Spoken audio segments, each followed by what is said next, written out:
For centuries, the book of Revelation has been a source of fascination, fear, and countless interpretations. Some see it as a message of hope, while others view it as a terrifying prophecy of humanity's ultimate fate. Yet, few have truly uncovered its real meaning. Hidden within its pages are prophecies that many have misunderstood, dismissed, or deliberately ignored. But what if these prophecies are more relevant now than ever before? As we look around the world today, we see wars, natural disasters, economic instability, and growing global unrest. These aren't just random events, they mirror the very warnings written in Revelation. Could it be that these prophecies are unfolding right before our eyes? Many choose to turn a blind eye, believing these messages are merely symbolic, warnings of the past with no relevance to modern times. But for those paying attention, the signs are undeniable. Every word written in this book serves a purpose, and each prophecy is intricately connected to the future of humanity. Among these revelations, there are 10 prophetic visions that stand out, visions that may hold the key to understanding what is coming next. Some of these have been misinterpreted, others distorted over time, but all of them reveal a future that we can no longer ignore. As we explore these prophecies, we will uncover what they truly mean and how they may already be shaping our world. What you are about to discover may forever change how you see the future. Throughout history, civilizations have risen and fallen, wars have raged, and disasters have reshaped the world. But according to the book of Revelation, there is an ominous warning about 4 riders who will herald the beginning of the end. The 4 horsemen of the apocalypse are more than just symbolic figures. They represent forces that will bring destruction, suffering, and chaos upon the earth.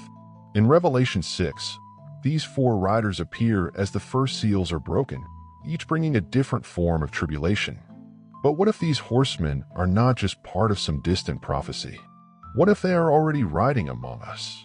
The first horseman, riding a white horse, is often associated with conquest and deception. Many believe this figure represents a false leader, one who presents himself as a savior, but whose true intention is to gain control over the world. He holds a bow but no arrows, symbolizing a ruler who achieves dominance not through war, but through deception.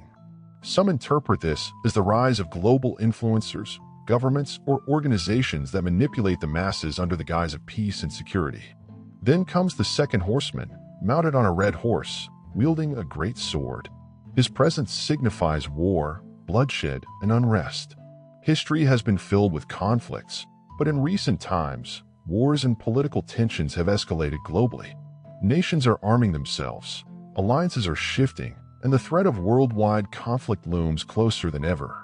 Could this be a sign that the horseman of war is already at work? The third horseman, on a black horse, carries a scale in his hands. He represents famine, economic collapse, and extreme inequality. Revelation describes a time when food will be scarce, and only the wealthy will be able to afford basic necessities. Looking at today's world, we see rising food prices, supply chain shortages, and millions struggling to survive. Are we already witnessing the effects of this prophecy unfolding? Finally, the fourth horseman arrives on a pale horse, and his name is Death. This rider brings plagues, diseases, and widespread destruction, claiming a fourth of the world's population. Throughout history, pandemics have wiped out millions, but never before has the world been so interconnected that a single disease can spread across continents in a matter of days. Could this prophecy be referring to modern pandemics and health crises? For centuries, scholars and theologians have debated whether these horsemen represent events that have already happened, are currently unfolding, or are yet to come. But one thing is clear, the world today eerily resembles the warnings given in Revelation. These 4 riders serve as a grim reminder that humanity is moving toward an unavoidable climax. While some may dismiss them as mere allegories, those who study these prophecies with open eyes can see their impact throughout history and into our present time. If the 4 horsemen are already at work, what comes next? And how can we prepare for what's to come? Throughout history, humanity has faced countless crises, wars, plagues, economic collapses, but none compare to what the Bible describes as the Great Tribulation. This period, foretold in Matthew 24 verse 21, is said to bring unparalleled suffering, chaos, and destruction upon the earth. Jesus himself warned, For then shall be great tribulation, such as was not since the beginning of the world to this time, no, nor ever shall be. But what exactly does this prophecy mean? Is it a distant event yet to come, or are we already seeing the first signs? The Great Tribulation is believed to be a time of worldwide crisis, where everything humanity depends on will begin to collapse. The governments, economies, and structures that hold society together will fail, leaving nations in turmoil. Those who have power will seek to tighten their grip, enforcing control in ways never seen before. Could we already be moving toward this scenario? A worldwide persecution. One of the most alarming aspects of this prophecy is the persecution of those who remain faithful to the truth. The Bible describes a time when believers will be hunted, silenced, and even killed for refusing to conform to the New World Order. In some parts of the world, religious persecution is already a reality. Churches are closed, believers are arrested, and faith is being pushed out of society. But according to the prophecy, this will intensify on a global scale. The world will demand absolute allegiance to a new system, one that claims to bring peace and stability, but in reality is designed to enslave humanity. Anyone who refuses to comply will be excluded, punished, or worse. The economic collapse and the control of resources. Revelation warns that during this period, wealth and food will become scarce, and a select few will control all resources. Revelation 6 verse 6 describes a world where even the most basic food will cost an entire day's wages. A quart of wheat for a denarius and 3 quarts of barley for a denarius, and do not harm the oil and the wine. The global economy is already fragile. Inflation, food shortages, and supply chain disruptions have begun to show how quickly the world can fall into chaos. Is this prophecy describing an economic collapse far greater than anything we've ever seen? The Great Deception, a false hope. Perhaps the most dangerous part of the Great Tribulation is the deception that will sweep across the earth. The Bible speaks of a powerful figure who will rise up, promising to fix the world's problems. This leader will be charismatic, offering false hope and unity, convincing millions to follow him.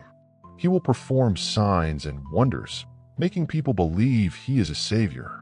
But in reality, he will be working against the truth. For false Christs and false prophets shall rise, and shall show great signs and wonders, insomuch that, if it were possible, they shall deceive the very elect. Matthew 24, verse 24. The deception will be so great that even those who consider themselves faithful will be at risk of believing the lies. Many will willingly accept what they are told, not realizing that they are walking into a trap. Is the Great Tribulation already beginning? Many believe that the world is already moving toward this moment. The instability, the increase in violence, the suppression of truth, and the growing push toward a centralized global system all seem to align with what was prophesied thousands of years ago. But in the midst of this darkness, there is also a promise of hope. Revelation tells us that those who remain faithful, who do not give in to fear or deception, will be delivered and protected. The question is no longer whether this will happen, it is when. For centuries, humanity has ignored the warnings of divine judgment, choosing instead to follow its own path. But according to the book of Revelation, there will come a moment when God's patience reaches its limit, and his final judgment will be poured out upon the earth. This judgment is described as the 7 bowls of wrath, a series of catastrophic events that will shake the world to its core. In Revelation 16, 7 angels are given bowls filled with the wrath of God, and as each one is poured out, destruction follows. But are these merely symbolic, or could they be describing something far more real and terrifying? The first bowl, unbearable sores. The first angel went and poured out his bowl on the land, and ugly, festering sores broke out on the people who had the mark of the beast and worshipped its image. Revelation 16 verse 2. This prophecy describes a plague of painful sores affecting those who have pledged allegiance to the beast. Some speculate that this could represent a future disease, an artificial bioweapon, or even the consequences of technology implanted in the human body. Whatever the case, this affliction will serve as a sign that those who chose deception over truth will suffer the consequences. The second and third bowls, the waters turned to blood. The second angel poured out his bowl on the sea, and it turned into blood like that of a dead person, and every living thing in the sea died. Revelation 16 verse 3. The third angel poured out his bowl on the rivers and springs of water, and they became blood. Revelation 16, verse 4. These plagues suggest a complete collapse of the world's water systems. Could this refer to massive oceanic pollution, radiation contamination, or a future disaster that makes the Earth's water undrinkable? Without clean water, civilization itself begins to fall apart. The fourth bowl, scorching heat from the sun. The fourth angel poured out his bowl on the sun, and the sun was allowed to scorch people with fire. Revelation 16, verse 8. This passage describes unbearable heat burning the earth, something that aligns with modern concerns over extreme climate events. Heat waves, droughts, and fires have been increasing in intensity worldwide. Could this prophecy be describing an event where the sun's radiation becomes deadly? The fifth bowl, total darkness. The fifth angel poured out his bowl on the throne of the beast, and its kingdom was plunged into darkness. Revelation 16, verse 10. Here, darkness covers the earth, a symbolic and literal event. Some believe this could represent a total energy collapse, while others see it as a spiritual darkness that overtakes the world. One thing is clear: fear and confusion will spread as people are left in a world without light, both physically and spiritually. The sixth bowl, preparation for Armageddon. The sixth angel poured out his bowl on the great river Euphrates, and its water was dried up to prepare the way for the kings from the east. Revelation 16, verse 12. The Euphrates River, a historical landmark in ancient civilizations, is said to dry up, paving the way for the final battle between good and evil. Interestingly, in recent years, the Euphrates River has been drying up at alarming rates, fueling speculation that this prophecy may already be in motion. The seventh bowl, the earth shakes violently. Then there came flashes of lightning, rumblings, peals of thunder, and a severe earthquake. No earthquake like it has ever occurred since mankind has been on earth, so tremendous was the quake. Revelation 16, verse 18. The final bowl unleashes earthquakes, storms, and total devastation. Cities collapse, mountains crumble, and the world as we know it will face its greatest destruction yet. This marks the final warning before the end of the current era and the beginning of a new one. What does this mean for us today? Many of these prophecies sound eerily similar to events already taking place in the world. Uncontrollable diseases, water shortages, climate disasters, economic instability, and rising global conflicts. Are these signs of what's to come? Regardless of how one interprets these passages, one thing is undeniable: humanity is on the edge of something monumental. The question is no longer if these events will happen, but when. And when they do, will you be ready? For centuries, scholars, theologians, and conspiracy theorists alike have debated one of the most chilling prophecies in the Bible, the mark of the beast. This mysterious sign, foretold in Revelation 13 verses 16 to 17, is said to be a symbol of absolute allegiance to a system that will rise in the end times. It also forced all people, great and small, rich and poor, free and slave, to receive a mark on their right hands or on their foreheads, so that they could not buy or sell unless they had the mark, which is the name of the beast or the number of its name. But what exactly is this mark? Is it a physical symbol, a technological advancement, or something far more sinister? More importantly, could we be on the verge of its implementation? A system of total control. The prophecy states that no one will be able to buy or sell without the mark. This suggests that the world's financial system will one day be completely controlled, requiring every person to submit to a single, centralized authority. In today's world, we see the rapid advancement of digital currencies, cashless transactions, and biometric identification. Governments and corporations are already developing systems that could easily transition into something resembling this prophecy. Some speculate that microchips, digital IDs, or even AI-driven surveillance networks could play a role in enforcing this global system. Could it be that the infrastructure for the mark of the beast is already being built right before our eyes? A spiritual choice, not just technology. While many focus on the technological aspect of the mark of the beast, its true danger lies in what it represents spiritually. This mark is not just a tool for control. It is a declaration of loyalty. Accepting it would mean pledging allegiance to a system that directly opposes God's truth. Revelation warns that those who take the mark will face eternal separation from God. If anyone worships the beast and its image and receives its mark on their forehead or on their hand, they too will drink the wine of God's fury. Revelation 14 verses 9 to 10. This is why the mark of the beast is not something that people will receive unknowingly. It will be a conscious decision, a choice between following God's truth or submitting to deception. The great deception, how people will be persuaded.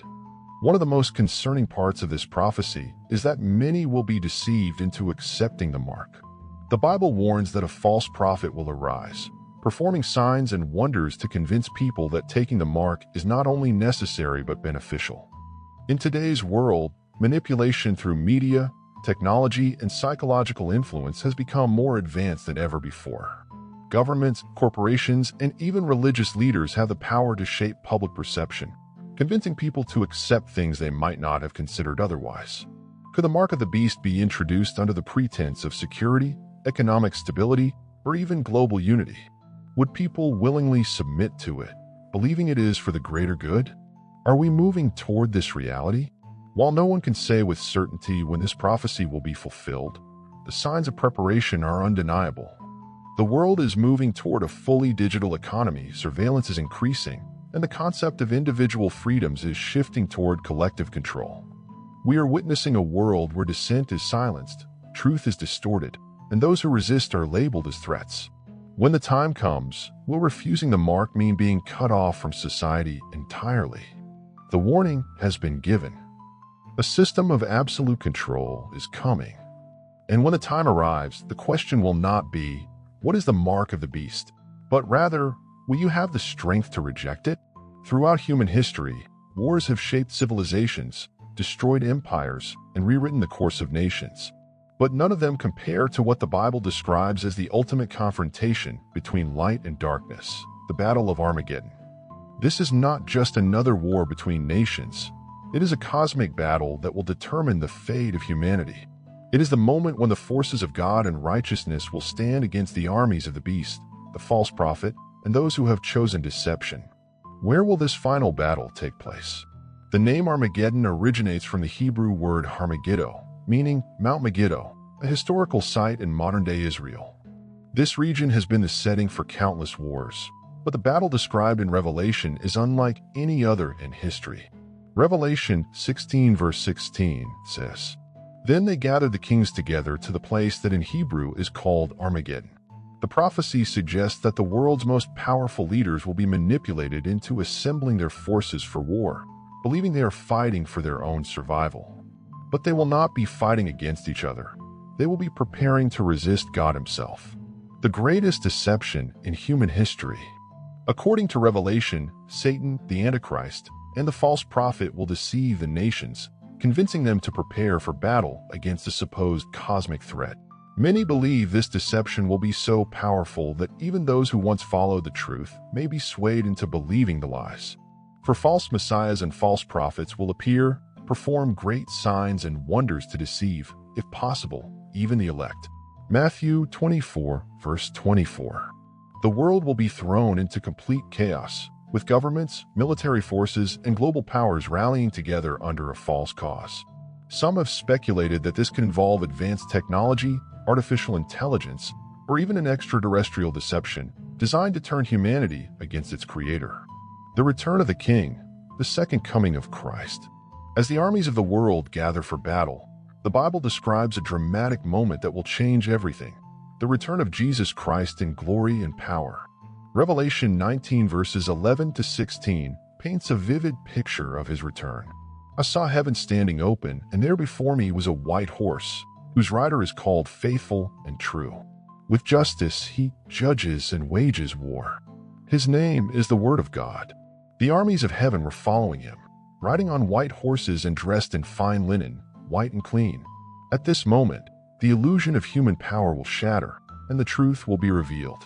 Those who have followed the Antichrist will realize they have been deceived, but by then, it will be too late. The armies of the world will attempt to resist, but their efforts will be futile. In an instant, the beast and the false prophet will be captured and thrown into the lake of fire, marking the end of their reign of terror. The end of evil, and the beginning of a new era. With the forces of darkness defeated, justice will finally be restored. The corruption, oppression, and deception that have ruled the earth will come to an end, and a new kingdom will be established, one ruled by righteousness, peace, and truth. Revelation 20 verse 4 describes what follows.